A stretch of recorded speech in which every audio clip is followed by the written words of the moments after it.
ಆತ್ಮೀಯ H16 news ಅರ್ಥಾತ್ ಹೇ ಸೀತಾರಾಮ್ಗೆ ಸ್ವಾಗತ. ನಾನು ನಿಮ್ಮವ ಎಮ್ಮ ಅಥವಾ ಮಲ್ಲಪ್ಪ ಜೂತವರು.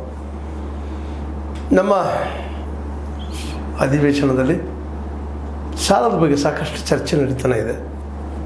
ಬಜೆಟ್ ಮೇಲೆ ಚರ್ಚೆ ನಡೀತಾನೆ ಇದೆ. ಅದರಲ್ಲೂ ಮುಖ್ಯವಾಗಿ ವಿರೋಧ ಪಕ್ಷವಾದಂಥ BJP ಸಾಲ ಮಾಡಿದಂಥ 1.16 ಲಕ್ಷ ಕೋಟಿ ರೂಪಾಯಿ ಹೆಚ್ಚಿಗೆ ಸಾಲ ಮಾಡಿದಂಥ ಸಿದ್ದರಾಮಯ್ಯ ಮೇಲೆ ಉರಿದು ಬೀಳ್ತಾ ಇದೆ. ಇದು ಭಾಳ ದೊಡ್ಡ ಸಾಲ ಆಯಿತು. ಇದು ಒಂದು ತಯಾರಿಕಾ ರಂಗಕ್ಕೋ ಅಂದರೆ ಇನ್ಫ್ರಾಸ್ಟ್ರಕ್ಚರ್ಗಾಗಲಿ ಅಥವಾ ಇನ್ನುಳಿದ ಯಾವುದೇ ಒಂದು ಅಭಿವೃದ್ಧಿಗಾಗಲಿ ಖರ್ಚಾಗಿದ್ದ ಸಾಲ ಇದರಲ್ಲಿ ಇಲ್ಲ. ಅದು ಕೇವಲ ಗ್ಯಾರಂಟಿಗಳಿಗಾಗಿ ಇನ್ನೊಂದಕ್ಕಾಗಿ ಸಾಲ ಮಾಡ್ತಿದ್ರು ತಪ್ಪು. ಇದು ನಮ್ಮ ಮೇಲೆ ಭಾರ ಆಗ್ತಾ ಹೋಗ್ತದೆ. ಇದನ್ನು ನಮ್ಮ ಒದ್ದಾಟ ಹೆಚ್ಚಾಗ್ತದೆ ಅನ್ನುವಂಥ ಮಾತನ್ನು ಮಾತಾಡಿದ್ದಾರೆ. ಭಾಳ ಯೋಗ್ಯವಾದ ಮಾತಿದು. ಸಾಲದ ದೇಶ ಯಾವುದಿಲ್ಲ, ಸಾಲದಂಥ ಜನ ಯಾರಿಲ್ಲ, ಸಾಲದ ಮನುಷ್ಯ ಯಾರಿಲ್ಲ ಅಂತ ನಾವು ಇವತ್ತು ಅನ್ನೋ ಸ್ಥಿತಿಗೆ ಬಂದಿದ್ದೀವಿ. ಪ್ರತಿಯೊಂದು ವ್ಯಕ್ತಿ, ಪ್ರತಿಯೊಂದು ಸಮಾಜ, ಪ್ರತಿಯೊಂದು ಊರು, ಪ್ರತಿಯೊಂದು ನಾಡು, ಪ್ರತಿಯೊಂದು ದೇಶ ಹೆಚ್ಚು ಸಾಲದಲ್ಲಿ ಮುಳುಗಿ ಹೋಗಿದ್ದಾವೆ. ಎಲ್ಲರೂ ಸಾಲ ಮಾಡ್ತಾರೆ. ಅದು ಸಾಲ ಎದಕ್ಕಪ್ಪ ಅನ್ನೋದು ಇಲ್ಲಿ ಮುಖ್ಯ ಆಗ್ತದೆ.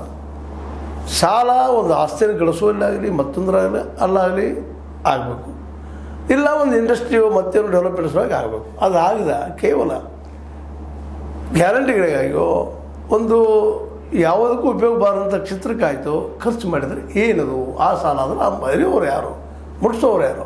ಒಂದು ಇಂಡಸ್ಟ್ರಿ ಮಾಡಿದರೆ ಅಟ್ಲೀಸ್ಟ್ 4 ಜನಕ್ಕೆ ಉದ್ಯೋಗ ಸಿಗ್ತದಪ್ಪ ಅನ್ನೋ ಸಮಾಧಾನ ಇರ್ತದೆ.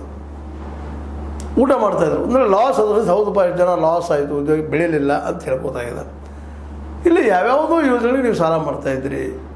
ಹೆಚ್ಚು ಕಡಿಮೆ ನೀವು ಪಿರಿಯಡ್ ಮುಗಿದ್ರೊಳಗೆ 9 ಲಕ್ಷ ಅಥವಾ 10 ಲಕ್ಷ ಕೋಟಿ ರೂಪಾಯಿ ಸಾಲ ಆಗ್ತದೆ. ಈಗ ನೀವು ಮಾಡೋ ದಾಟಿ ಇಲ್ಲವ ಅಂದ್ರೆ, ಯಾಕಂದರೆ ಪ್ರತಿ ವರ್ಷ ಹೆಚ್ಚಾಗ್ತಾನೆ ಇದೆ.